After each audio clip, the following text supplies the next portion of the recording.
Grab a cup of tea or a glass of wine and tune in for Inspired Conversations with publisher Linda Joy.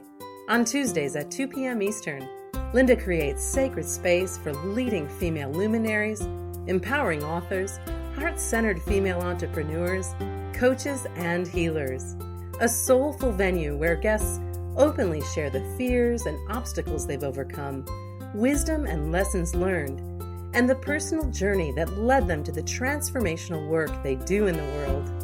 Inspired Conversations to empower you on your path to authentic, soulful living. Welcome to Inspired Conversations. I'm your host, Inspirista Linda Joy, publisher of Aspire magazine and founder of Inspired Living University, a sacred curriculum and community for women on the path of self-discovery.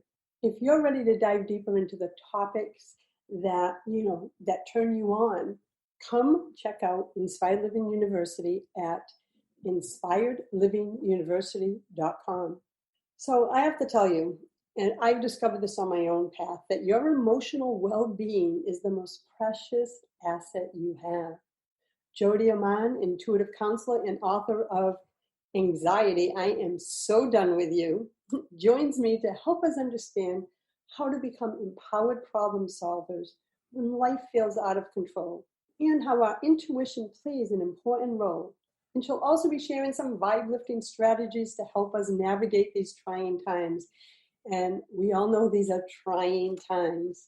So as someone that has struggled with anxiety the first 3 decades of my life and have family members, I love the work that Jodi's doing in the world, and I'm so thrilled to have her here. As an intuitive counselor for over 20 years, Jodi helps teens, parents, and couples heal from their past and develop robust emotional resilience. I really enjoyed her TEDxWilmington talk called Calm Anxious Kids. And her new book, Anxiety, I'm So Done With You, that I mentioned earlier, are both changing the way that we understand the current mental health crisis. Jodi currently trains therapists, coaches, and helpers on how to use their intuition to help people move to peace in their lives. Welcome, Jodi. Oh, thank you so much for having me. Well, the work that you're doing in the world really speaks to me, and I believe this is divine timing to have you on the show when anxiety is just permeating everyone. And then those who do struggle with it, and as I mentioned, I have a grandson that's 20 that has always, he's a sensitive, he struggles. And then you add on everything that's going on in the world, Jodi. I don't know how people are balancing. So let's dive in there. What are you noticing? Well, at first, things have happened so differently over the last 6 months than ever before. At first we all stayed home, and that was a huge transition for people. And actually some people's anxiety went down if it was triggered by social situations. They felt like, oh, this is a little bit easier. They didn't have that pressure. And then for some people initially, they were like, I can't stay home. Like I'm losing all the things that I'm used to doing to help settle my mind and my heart. And so those people, initially their anxiety went up, but then once they saw that they could do it, they felt a little bit better. But then the energy from the field just got a bit toxic, kind of the energy of the whole community at large, because there's a lot of political fighting right now. There's a lot of people afraid and so much loss.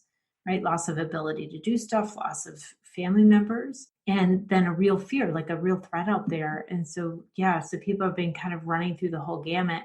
So now everyone's feeling that energy of the field. And we started to sort of get back to normal, but we're missing a lot of the stuff we're used to in the past. And so there's a constant period of adjustment. And so in some ways, the adjustment is helping us build resiliency. And in some ways, it's increasing fear. So it depends on how you're responding to that, is how you're going to feel right now. I think that's a great insight, too, because like for myself, if this world situation was happening 25 years ago when I really struggled with anxiety, I didn't have the tools back then, right, to stay emotionally balanced and grounded. Thankfully, I have them now. But what about those out there who are struggling, Jodi, and they don't have the tools? What is? Well, the tools are really available and they're out there. And so they're not as hard as you think to learn them. And so it is a time where it could be an invitation. So for some people, it's like doomed and I'm trapped. And then they go into that, I feel trapped and just stay stuck. And some people are like, this is invitation. I can't live like this. I have to figure this out. And that's always when people begin to heal, when they decide, I'm not going to do this anymore. Like some people have anxiety and they're like, oh, that's it. I have anxiety. I'm doomed forever. Nothing could change. And they stay there. And some people have anxiety and say, nope, I can't do this. It is so bad. I got to get help. And there is help out there. Like, I've cured myself. I had 2 decades of anxiety as well. And it is curable. It is highly treatable. And it's how you think about it makes all the difference. And so the people who are using this as invitation to get better are actually getting better. Oh, I'm so resonating with everything you said. Because for me, when I got on my spiritual path, my anxiety reduced. And then to now I can say, other than maybe if it's an intense situation, it may come up because I'm human. But it was once I opened up and looked at it as, okay, it's coming up to tell me something that's out of alignment. So I looked at it as a signal that was trying to guide me to a better life, not as something that was who I was. That's beautiful. Yeah. If you think it's something for you instead of something against you, it definitely changes your relationship with it. Anxiety is an interesting thing because it's a feeling, it's a sensation, right? It's an experience. But what makes the suffering happen is how we think about that experience. Because someone who's a surfer or a motorcyclist or something, or a jet skier, like the thrill and the adrenaline lift in your body actually is what they're craving. And that's what they do the speeding for, is to get that. It feels awesome. And it's the same exact hormone as somebody who's having a panic attack. It's just that they're thinking about that experience different, as if they're in danger instead of in that invigorated thrill state. So if you think about it like that, it's like, wow, everything is how you think about anxiety. So just your shift there and looking at anxiety as a message for you changed being afraid of it, right? It became something that was for you instead of against you. Yeah, and for me, it was about, I was tired of labeling myself. Mm-hmm. I think a lot of us do this because that's the scripts we grow up with. Mm-hmm. It was like, it became a label. And I'm like, says who? Who says I have to keep this label? Mm-hmm. And that was a big shift for me. I don't have to own that or identify as it. It's not who I am. It's just something I'm feeling. And then it just changed everything. And, thankfully, I have a very close relationship with my grandson. He processes a little different than me. But we can have those conversations of Ty, the longer you stay focused on the anxious thought, the negative episode or thing that you're going through, the longer you're going to hold on to the feeling of anxiety. Yeah, that's so true, isn't it? Yeah, the anxiety needs you to engage, right? It needs you to be upset by it, what it's saying. It needs you to be afraid of it in order for it to perpetuate. We need to be upset in order for that adrenaline to keep being fed into our body. If we weren't upset, it would stop. And so, so when we look at the anxious thought or try to solve it, and a lot of times it's unsolvable because it's like, sometimes it's nonsensical what the anxiety is saying. And so when you try to solve that or engage and think about that anxious thought, like, what if? Well, what if is not happening right now? It's an unsolvable problem. And so if we spend a lot of time there and we can't solve it, then it's just going to continue to make us feel out of control, helpless, worthless, and then the anxiety will continue. Yeah, I described it to a friend. I said, sometimes we wear a label, in this case, anxiety. And I said to her, maybe you've got so cozy, like a big cozy sweater, and that's your comfort zone now. You know what it feels like in that comfy sweater, which is her anxiety and the story and the label. I said, what if you just took the damn sweater off? Mm-hmm. Right? And she goes, I never thought of it that way, that I could take it off. This is my identity. I said, but you're choosing it. It's just like if we choose another identity, right? Like wild child or whatever the label is. And that's what worked for me, is like peeling off the layers. One of the things, before we go on our first break, is what I'm noticing in just the conversations in my community with so many women talking about their children. Like, I remember my anxiety hit probably, I don't know, 16, 17, and then, went on from there. I'm talking to parents whose children are like 8 years old and having severe anxiety and social anxiety. And I have to say, it was even before COVID. Of course, COVID now escalated that. What is happening? That's why I watched your TEDx, right? I'm like, okay, well, I got to get the answers here. So Yes. let's talk about that for a moment. Yeah, I love everyone. I would invite anyone to watch my TEDxWilmington talk. Just search Jodi Aman TEDx, you'll find it.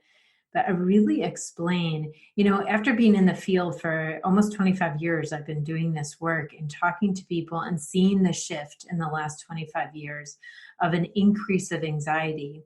I realize that there's an increase of luxury that we have. And we're being disconnected in a lot of different ways from the concept of cause and effect, that you have to do something to get something. And this has really disconnected us with our own skills and abilities. So we have skills and abilities. We're highly adaptable. It's not like we lost our brain adaptability. That, 2 million years we've been evolved to have this incredibly adaptive brain. We did not lose that. We use skills. It's just that we're not seeing them anymore. We don't know that we have them. And so kids younger and younger feel trapped in their inadequacies or their inability. They feel like they're passive recipients of life. If life just happens to them and there's nothing they can do about it, it is so scary.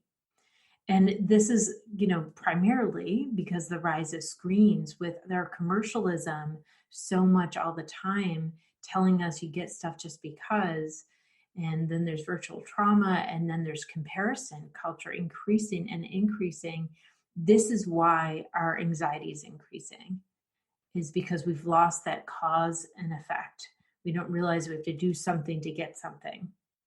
And it had a huge impact. So kids today are suffering more than they ever have been, but they actually have easier lives than they have had in the past.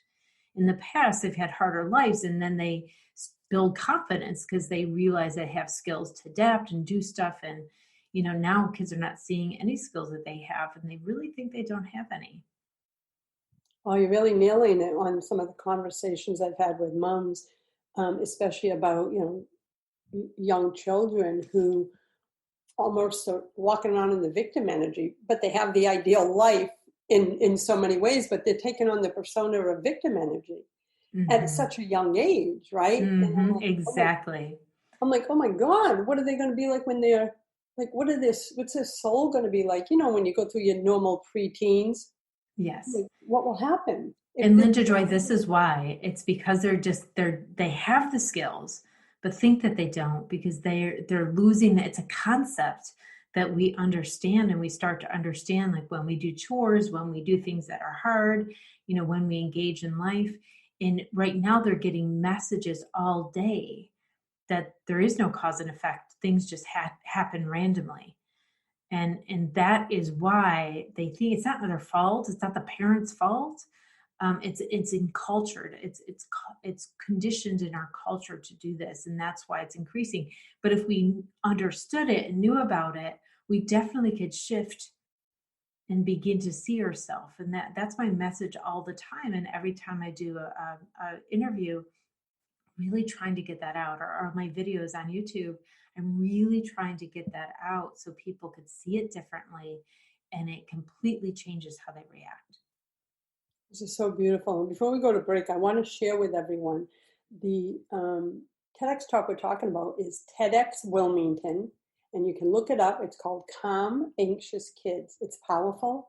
I will share it on my Facebook page this weekend, and I invite you all to look that up. And you can also learn more about Jodi at jodiaman.com.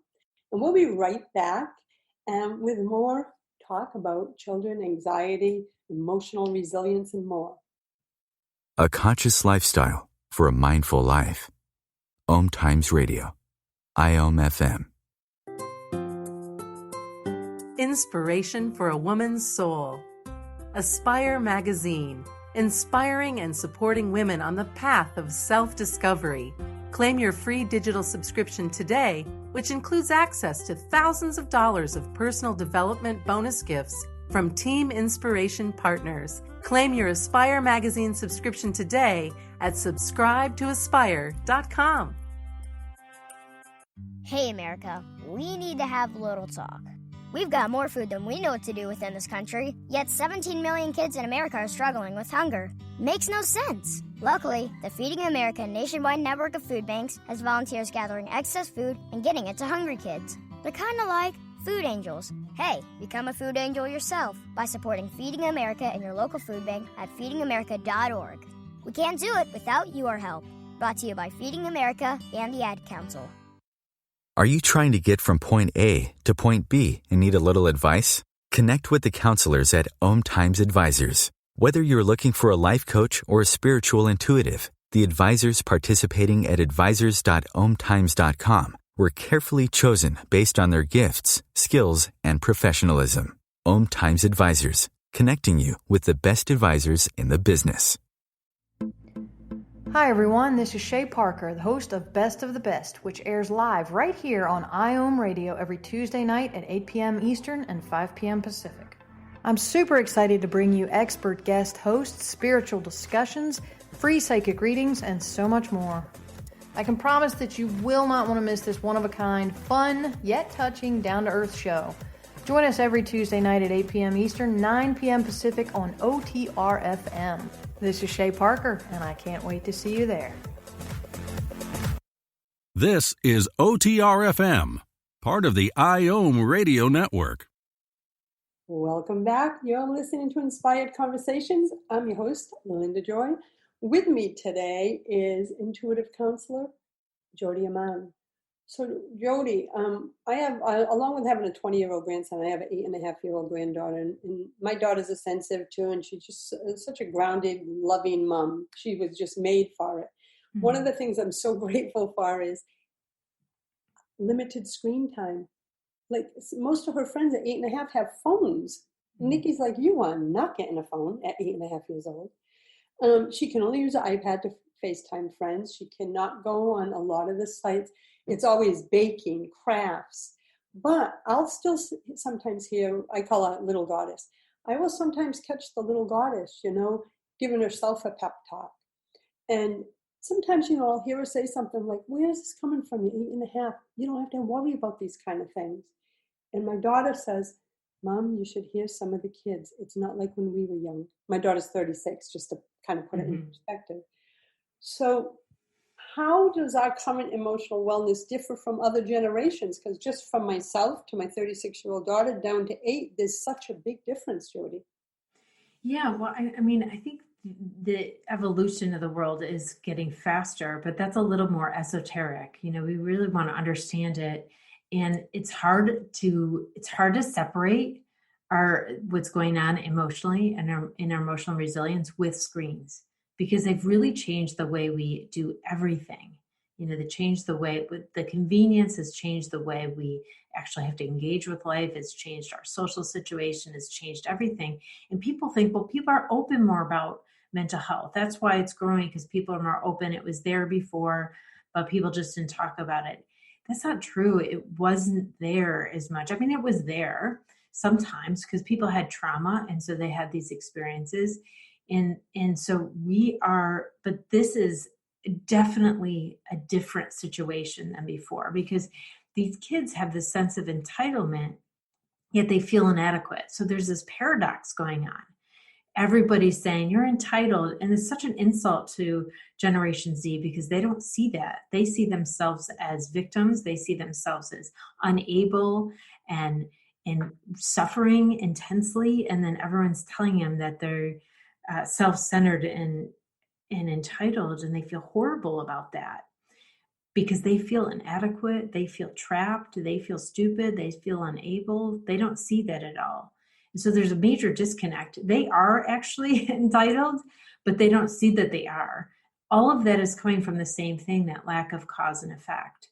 So while people are talking about it more, and maybe people are talking about it more just because we have these platforms, it's becoming normal and engaging, everyone could relate. And so that's why, if something's relatable, it's popular.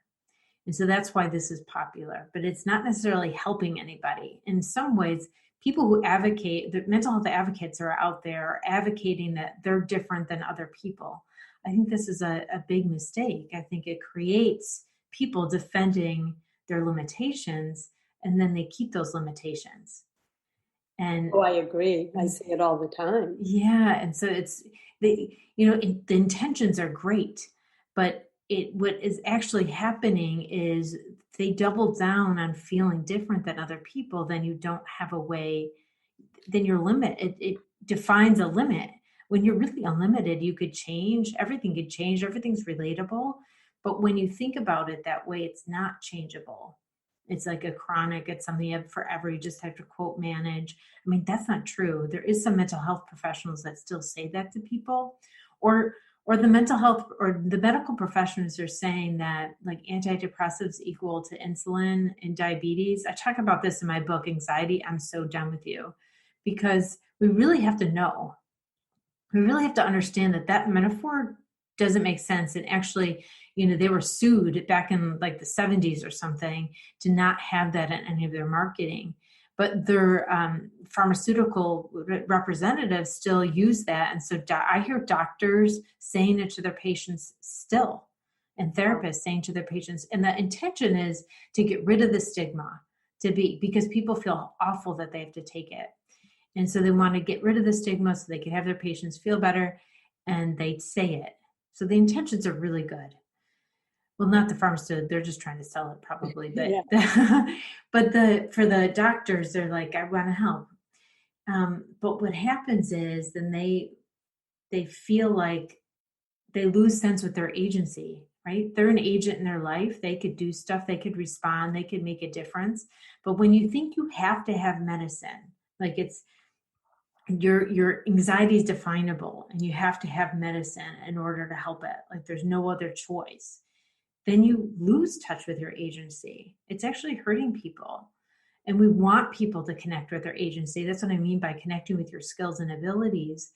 That's our whole problem right now, is we're disconnected. We have skills, we're disconnected. So saying you have to take this medicine, just like diabetes, will continue to separate you from your skills and abilities. This is just powerful insights. And I did the medication route back 25 years ago.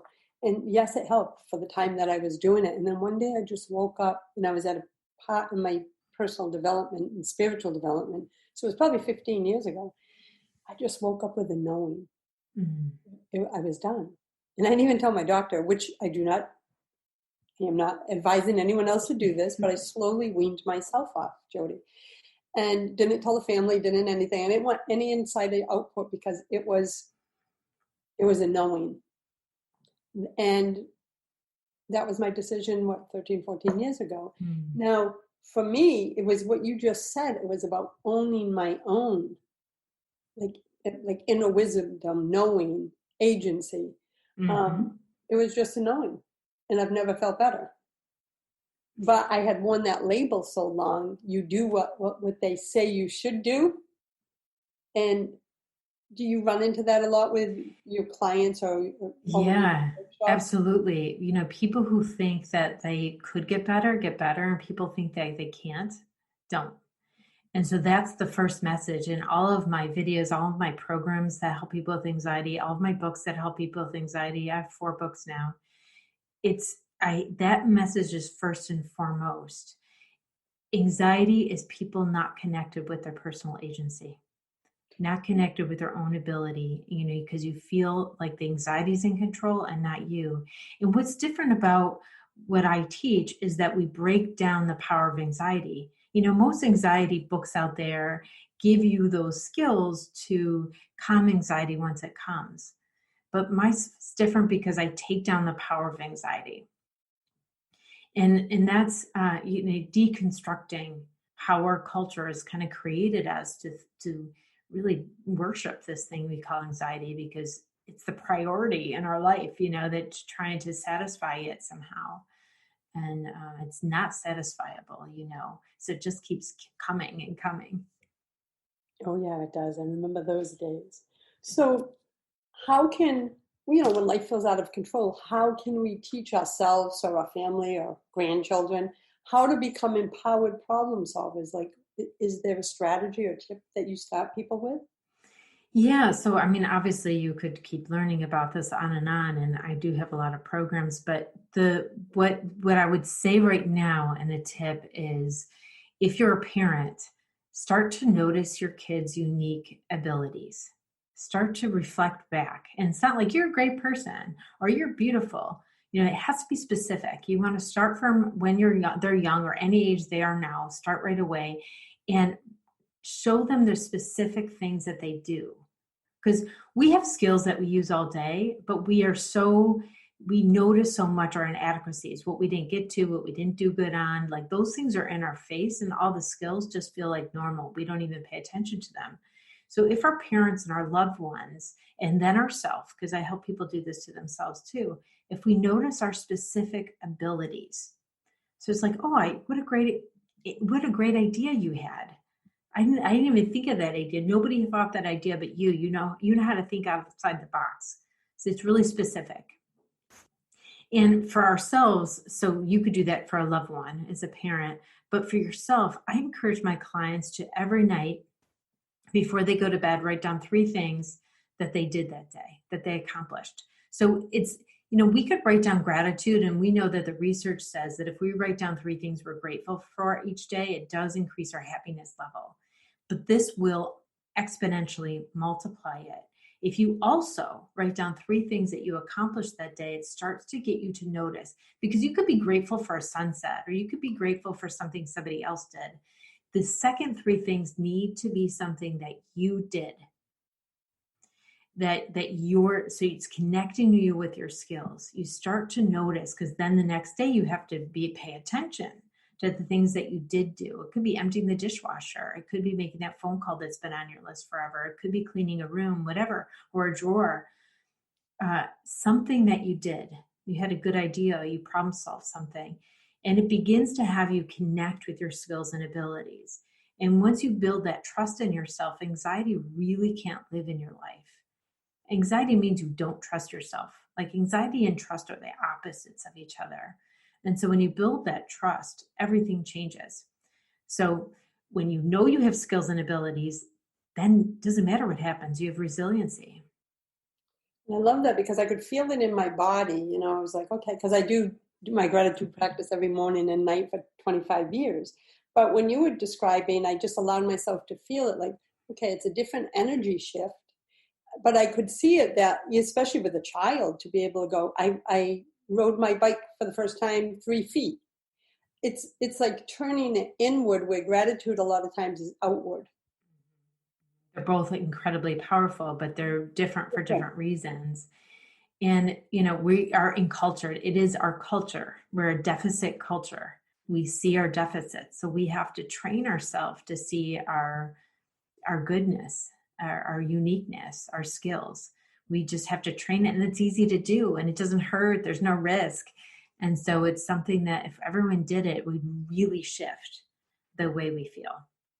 It's such a powerful strategy to leave our listeners with before we jump to break. And I know a lot of your work is around intuition and helping your clients and audience connect with it. When we come back from our break, I'd like to dive in there, like, what is intuition and how do we know we have it, and dive in from there.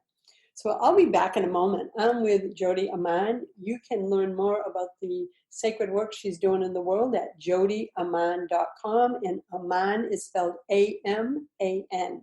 Visit our website, and we'll be back in a moment. This is OTR-FM, part of the IOM Radio Network. Experience a homecoming to your heart.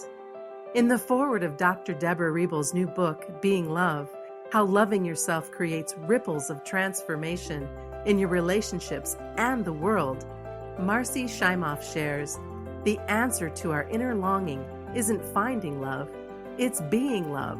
The practices that Dr. Deborah presents in Being Love are keys to opening your heart and receiving your divine birthright as a physical manifestation of love.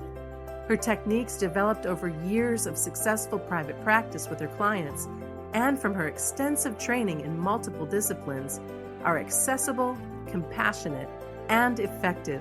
Her message is powerful, and if you allow it, will change your whole life. Order your copy of Being Love today at beinglovebook.com and receive over 45 transformational gifts. Being Love is brought to you by Inspired Living Publishing. Om Times Magazine is one of the leading online content providers of positivity, wellness, and personal empowerment. A philanthropic organization, their net proceeds are funneled to support worldwide charity initiatives via Humanity Healing International. Through their commitment to creating community and providing conscious content, they aspire to uplift humanity on a global scale. Om Times, co-creating a more conscious lifestyle. Do you have time to read that inspiring book or that blog post you've been meaning to get to? In your busy world, how do you improve yourself and keep your life going? I'm Lisa Kay, and my Between Heaven and Earth radio show can transform your life just by listening. Be uplifted with inspiring topics, positive stories, and ideas that really work. Between Heaven and Earth radio is conscious living for your soul, every Wednesday at 4 p.m. Eastern Time. Me, a cat moving in with a new human. It took a little getting used to. She has these weird games she likes to play, like this giant feather. She sticks it in my face. I swat it away. She sticks it in my face. I swat it away. It's almost like she thinks I enjoy it. But seeing how much fun she gets out of it, well, I guess it makes it all worth it. Humans. A person is the best thing to happen to a shelter pet. Be that person. Adopt. Brought to you by the Ad Council and the ShelterPetProject.org. This is OTR-FM, part of the IOM Radio Network. Hi, you're listening to Inspired Conversations. I'm your host, Linda Joy, and with me today is Jodi Aman, intuitive counselor, author of multiple books. She is well known for her TEDxWilmington talk called Calm Anxious Kids. We're talking about all that and more today. So Jodi, right before the break, I brought up intuition. What is intuition for those who are on the call going, what does intuition have to do with how I feel and anxiety? So take it from there, my friend. Sure, yeah. In the last segment, we were talking about the anxiety is the opposite of trust, self-trust. And so I think we're all very sensitive. So people who are very sensitive, and we're all sensitive, but some of us are very sensitive. We think of ourselves as empaths, and that highly sensitive person is something that's increasing, and we're all like, me. And if we began to use that as a skill instead of as a liability, because it causes us anxiety, because we could feel the energy from the field, then we shift how we experience life. We use it to our benefit and to the benefit of the people around us, instead of letting it hurt us and make us have to stay home because we're an introvert and we can't go out like that because it's too overwhelming, you're too sensitive, or letting the anxiety take over our life. So if I realize that if I talk, some people want to cure their anxiety, and this is a fast track. So everyone has some intuitive abilities, and we also have the ability to develop our intuitive skills. And so intuition means that you know something that you wouldn't ordinarily know from ordinary time and space. So you have information, you either have feelings, that's clairsentience, like you feel something, like you're sitting next to someone, you kind of feel their energy. You were just describing it when I was talking about this method to writing your skills down. You could feel that in your body. So you're feeling yourself at a later time, writing down your skills, right? So that's clairsentience. Or clairaudience might be you might hear somebody, or clairvoyance. We know that word. One is that really particular. This is what I teach people, is that clairsentience, you could feel those things, but the good part of it is what you know from the feeling, the information that you get for it. So I help people shift from having the skills in clairsentience, which is just kind of what you have, to claircognizance, which means instead of feeling it, you have the knowing part, which helps you do something with it without having to feel that negativity if there's a negative aspect of it. And so that's what I help clients do. I help them transfer being an empath and feeling everything, even the terrible stuff, to developing skills in claircognizance so they know the information so they could do something without having to like feel it in their body in a negative way. I think it's so powerful. And for me, I feel, but I also hear. But when you say claircognizance, it's taking the information from what you're feeling, correct? Well, it's actually just you get the information straight instead of having to feel it. So we're going to transfer that intuition, because sometimes feeling it, you could feel it and use it. But sometimes feeling it is too much. Or sometimes can you turn off the feeling? You know, if you're walking through the airport or you're walking through someplace and you feel all the negative from everybody, it could be really overwhelming, especially right now. You know, during the pandemic and everything going on, it's like, we don't want to take on all that stuff. It doesn't help them. It doesn't help us. We want to get information. So we want it to come in through our cognition instead of through our body. I love that description. And to me, it makes sense, because someone with anxiety, they're feeling too much all at once and don't know how to handle it. It's like their system's overloaded. Mm-hmm. Exactly. That's exactly right. So we're going to give them the information that they need.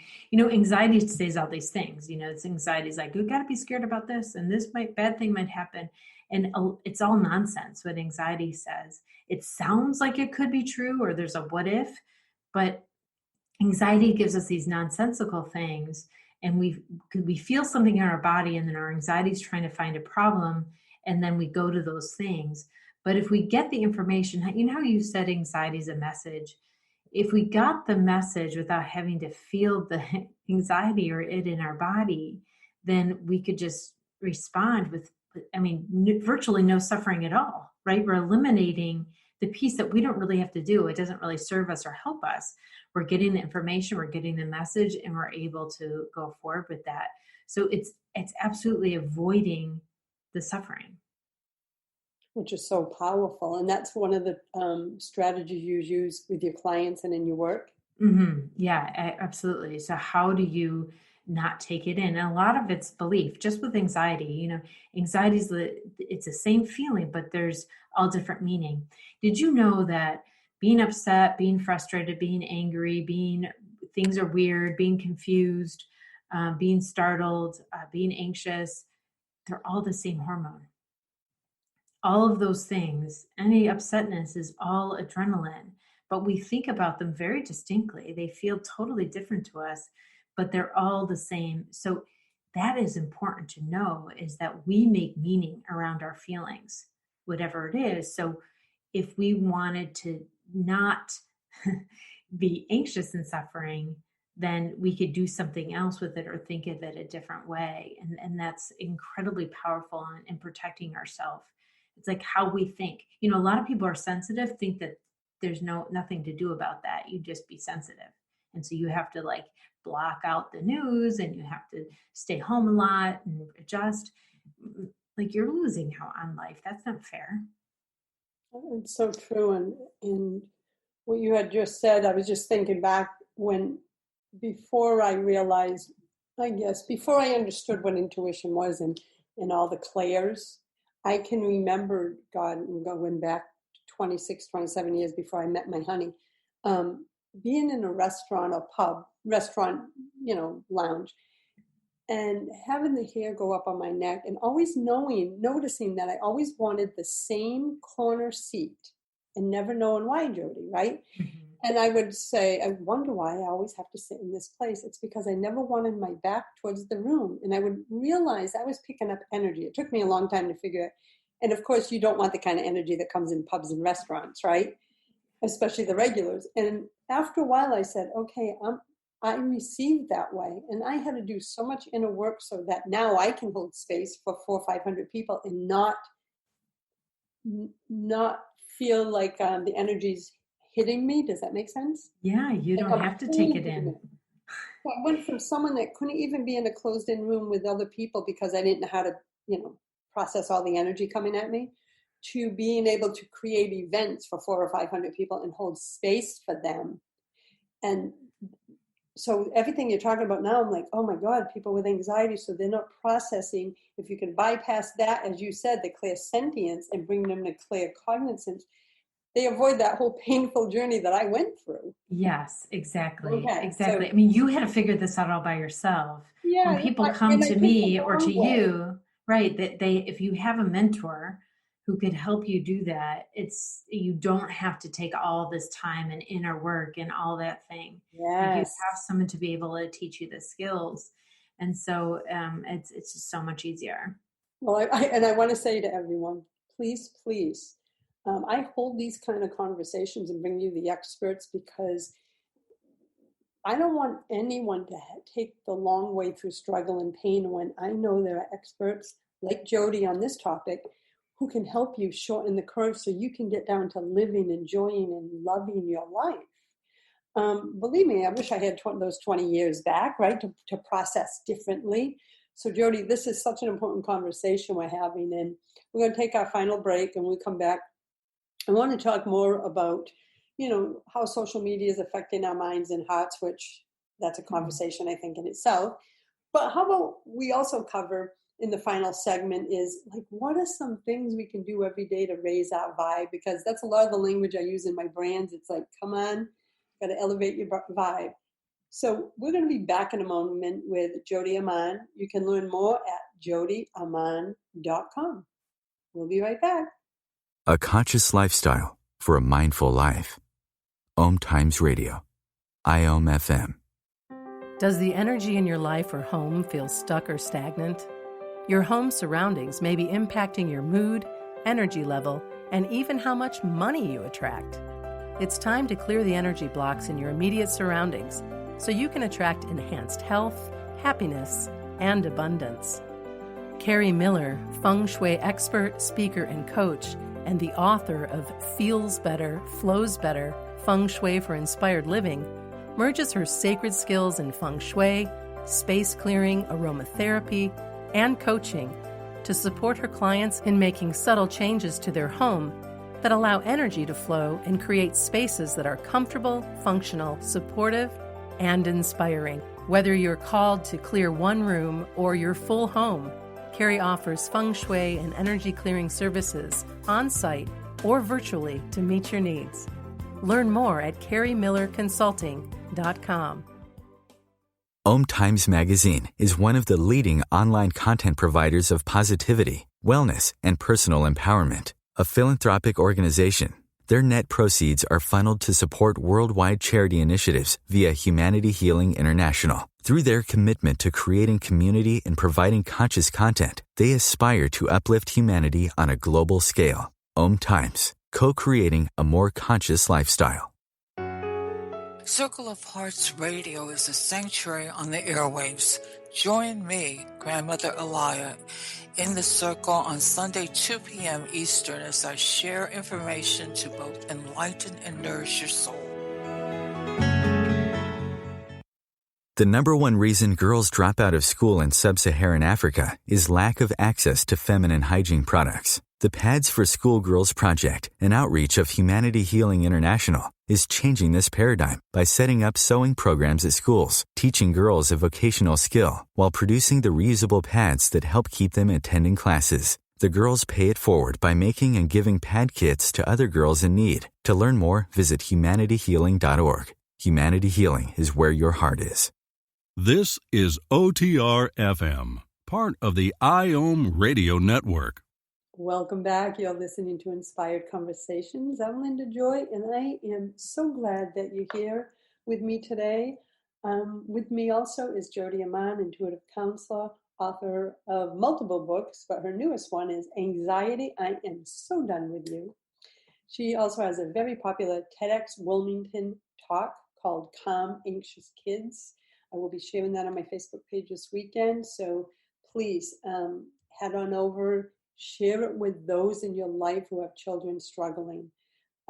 So Jodi, social media breaks my heart when I keep reading about these young people taking their lives. Yeah, it's like what they call, I don't know, what do you call those kids that like the big following, influencers? Yeah. And I'm seeing younger and younger. It's something you will circle back to what you said earlier, is this comparison thing, feeling less than. Well, social media magnifies that. And I don't think they're emotionally ready for social media. That's so true. That's so true. They have done studies also, and when kids are the longer they're on per day, the more risk they are of suicide. And then think about us sheltering in place and in quarantine. They were on all day because there was nothing else, right? But so we really do have to do something about it, and in raising our kids to be a little more well-rounded and have other activities so they're not bored. Boredom is the devil's workshop in a lot of ways. It's anxiety's workshop when you're bored. Like the negativity comes in. Our brain is so developed to problem solve and adapt and do all these things. And if we don't give it those jobs to invigorate it and keep us feeling like we're worthy in doing it, then it uses it for negative. We have such a capacity for thought, and when we don't use it, it just goes into the negative. And so the times they're on social media is often the times that they're bored and nothing else is going on. And so that is, you got to combine. You have the negative in the thought from being bored, and then the isolation. And then you're looking at other people who seem to be like so happy because it's their highlight. Like you're comparing your backstage mess to somebody's highlight reel, and it's not real. It's not real. So that's important to know, and to really keep inviting kids to see that big picture view of what's going on, because if they understood it, they'd do something different. And so I love that your daughter is limiting screen time, or not even having your child have a they don't need smartphones. They don't know. She still watches. She will not put on regular TV. So McKenna doesn't really know commercials, all that bull crap stuff. She's only allowed to watch certain stations, has been since she was young. And some people would say, well, that's so protective. And it's like, you see the stuff that's out there, she has a whole rest of her life to deal with it. Yeah. I mean, I don't know any parents. Parents are like, they might feel guilty and might judge because of their own guilt. But most people are like, oh, I wish I could do that. Actually, really think that that's a good thing. Yeah, McKenna doesn't know any better because she's never had it. Though I have to say, a friend got a phone and called my daughter's phone and said, can I talk to McKenna? And McKenna was talking to him, and she said something, and the girl goes, oh no, this is my own phone. So of course McKenna goes, but she's only in second grade and she has a phone. And she goes, and that's her parents' decision, but your parents' decision is, and she honored it. Second grade. Second grade. My dear. I mean, I think it's bad. So what's the difference? So my stepson's 28 and my son's 21. And so totally different, because my stepson didn't have a smartphone till he was a senior in high school. So he's a millennial. He's at the end of the millennials. And my son's kind of in the beginning of Generation Z. And so Generation Z is different because my son had smartphone from like 7th grade. And so those 6 years are huge, but now you're seeing kids younger and younger than 7th grade even having them. Well, I have to say, out of her Girl Scout troop of 12, my daughter said half have phones at second grade. Yeah. And I mean, I don't even understand why a child would need a phone, but you're also like, McKenna doesn't know what YouTube is. And she has a friend acquaintance, who lives on YouTube, and the things they talk about, I'm like, is anyone watching this child? Because on YouTube, you can land up, Yeah. And then what's the child say? Do you know the world is ending? Yeah. Oh my gosh. Because YouTube is not meant for a child of 8 years old who can't process what they're seeing.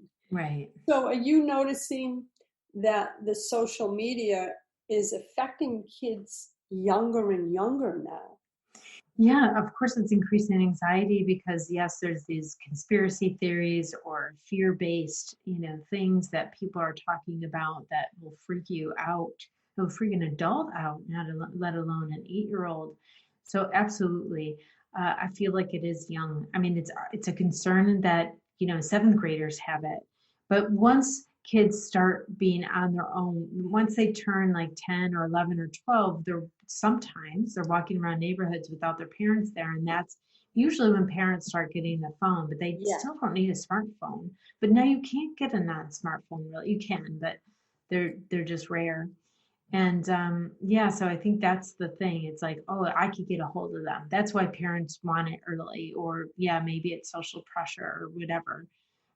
There's a lot of different reasons, and I hate to blame parents because there's a huge commercialism targeting devices for younger kids as well. So we are up against a lot. Well, it's so true. So we have about 5 minutes left, Jodi. I invite you to share some things that we can raise our vibration, and maybe one for a child that we can help, a parent can help a child with too. Yeah, I think if we only have 5 minutes, I think that the most impact that you could have is spending time outside. So spending time without the devices, but spending time outside. I think that's one thing good about this time is that people have been outside more than they ever have been at all ages, even teenagers just been outside so much because that's how they could see their friends. And just some time outside. People are hiking more and being in parks, and that's wonderful. So spending time with your kids outside, that activities like being active out there, like walking or hiking, is excellent. But it just settles the mind. It settles like the heart. It recalibrates your nervous system, and it's really going to help them get back to, feeling into themselves instead of being distracted by all this stuff or feeling trapped. It also makes you not feel trapped. So it heals your anxiety even on that level. But I think that's the biggest, fastest, free way to raise our vibration is to spend some time outside with some plants. And if you can't so much, if you're in a little apartment or something, if you could have some apartment plants, that really helps raise our vibration inside. Even just spend a little time talking to a plant or taking care of something alive, it really shifts the energy. Oh, those are great tips. And I totally agree because I noticed the difference. Even in myself, I'm blessed to live in the middle of the woods on a spring-fed pond in the middle of nowhere. A nice place to cocoon, during these times. But like when I have a busy day, and I will say to people, I don't care how busy you are, if you don't have 10 minutes to go just ground in nature, just go stand and enjoy the view of wherever you are, then you need to change something in your life. But when I have a busy day, I will go out 5 minutes, 10 minutes, and I can feel my energy shift. I'm not doing anything other than just tapping into nature and being, right? Stepping out of doing and just be. Mm-hmm. That's a big thing for me. That is beautiful. It's so, sorry about that. It's so beautiful and necessary. Really, really is. It is. And one of the things I noticed with McKenna, I call the little goddess on social media. I love it. Is she loves to be outside. And Nick, my daughter, knows really McKenna's personality. So they are always baking. They bake from scratch. So McKenna, Mom and Papa get all the baked goods. That can lead to trouble. Yeah. So, they deliver baked goods and they do crafts and all this. And Nick says when she's in that process of creating, whatever it may be, she just can see that that's a way that soothes McKenna. But also, it's something that you said earlier, and I'll just, recap with that. Something you said earlier is give them skill sets where they can see their skills.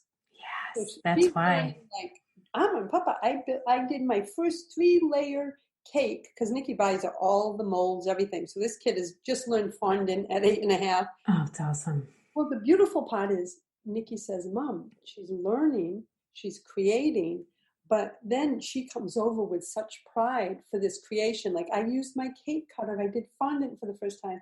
Nick says it's elevating her belief in herself. Absolutely. It's developing that prefrontal cortex, and that changes. Like when your prefrontal cortex is developed really well by doing creative activities, problem solving, trying something, learning something new, then your anxiety and depression go down. And that's a little bit of the problem with social media, is that you're not using that, right? You're passive recipient of the content a lot of the time. So you're not problem solving, creating, learning something. Sometimes you're learning something a little bit, but that's why anxiety is so high, because we're not developing that prefrontal cortex by doing chores and doing things. That's why my TEDx talks about chores. It's like we want to encourage them to do things, because that is definitely going to it's going to build their emotional resilience. It's going to build their confidence in themselves, and it's going to really decrease any depression and anxiety. Well, I am so grateful that you were able to join me today, Jodi. This is such an important topic. I'm thrilled that you'll be writing an article for the December-January issue of Aspire, because like I started this conversation with, this is a conversation that needs to be had. Your products, programs, your TEDx talk needs to get out there. I'm happy to help you do that. And thank you, my friend, for being here. Thanks so much, Linda Joy. I enjoyed it so much. And everyone, I want to invite you to visit jodiaman.com to learn more about her books, products, programs, and what she's up to in the world. Until next time, my friends, choose love, choose joy, and choose happiness. Thanks for listening to Inspired Conversations with publisher Linda Joy. Join our sacred space every Tuesday at 2 p.m. Eastern and meet leading female visionaries, empowering authors, heart-centered female entrepreneurs, coaches, and healers. Inspired Conversations with Linda Joy is a soulful venue where guests share the obstacles they've overcome, along with wisdom and lessons learned on their personal journey that led them to the transformational work they do in the world. Inspired Conversations to empower you on your path to authentic and soulful living.